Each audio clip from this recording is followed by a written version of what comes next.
Hey everyone, in this tutorial I'm going to teach you how to recreate this Rocket Raccoon face paint. He's a character from Guardians of the Galaxy, which is a comic by Marvel, and there's a movie based off of it coming out in August. This specific look I created on myself was inspired by one certain picture of Rocket. I will link in the description box below. So if you're thinking to yourself, oh, it doesn't look like this version of Rocket or this version, please look at the picture to see exactly what my inspiration was. So keep on watching if you want to know how I created this face paint. Okay, so the first color I'm using is from my Wolfe 12 Appetizer palette. I'm taking that black face paint and using it to draw on the eyeballs. I really suggest you look at a picture of Rocket Raccoon to, know exactly how you should recreate this look. And I'm actually using the brushes that come with the Wolfe palette to paint the eyeball on right now. And then right now, as you can see, I'm drawing on the pupil using the black, and I draw a little pupil on the side.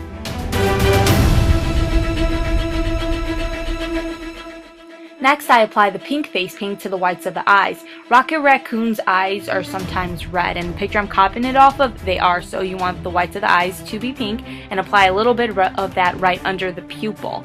And I'm going to apply the white face paint to the pupil, just like the picture, so it looks like anime eyes kinda, and then I'm going to use the red face paint to color the rest of the iris. And so you're going to have a mixture of red and pink face paint on the iris, and this is going to give it dimension. So now I'm going back with the black face paint and using it to draw on the features. So like the raccoon mask, that's what they call it. It's the fur around their eyes. And then to draw his head shape, which is kind of like a lemon head, and his ears and everything. And again, I'm just using the brush that came with my Wolfe palette.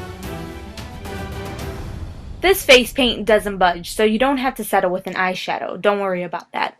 So now I'm going to be painting on the nose, and I used my nose to paint the nose on, but I didn't end up using my mouth as the raccoon mouth just because I ended up looking like a dog or a wolf, like I told you guys. So I painted the mouth right like on the side of my cheek, right above my lip, and when I ended up painting the inside of the mouth, I kind of went out of focus of the camera. I wasn't paying attention, so you can't really see me paint the inside of the mouth.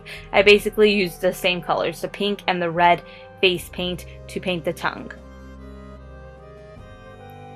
For the fur, I used the gray face paint and mix it with the white face paint and the black face paint to get different shades of gray. And I apply the darkest gray color right along the bottom half of the fur. And then in the middle of the fur, I use like the medium gray color, that's what I would call it. And then a lighter gray color right near the nose and under the eye, the black eye fur.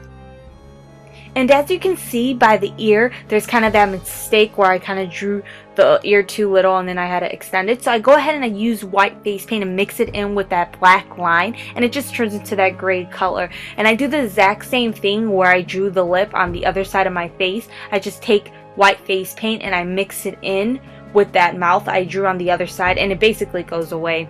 And right now I'm using the brown face paint to paint the top part of my fur, and I apply it just the way it is to the center of the fur up there, and then I mix it in with the black face paint to get a darker brown color, and I apply that color to the edges of the fur. And this again gives dimension to the look, so it looks more like a comic. So right now, right there, oh, it's going too fast, I can't talk. Anyway, right there you can see I'm mixing the white face paint and it just made the mouth disappear. That's really it. This was kind of simple. So that is it, and I know some of you guys might be thinking, just why didn't I paint the mouth on top of my lips? I just didn't like the way it looked. Plain and simple. If you want to do it that way, go ahead. So please give the video a thumbs up if you liked it, and make sure you subscribe to my YouTube channel if you haven't. So I'll see you in my next tutorial. Take care. Bye.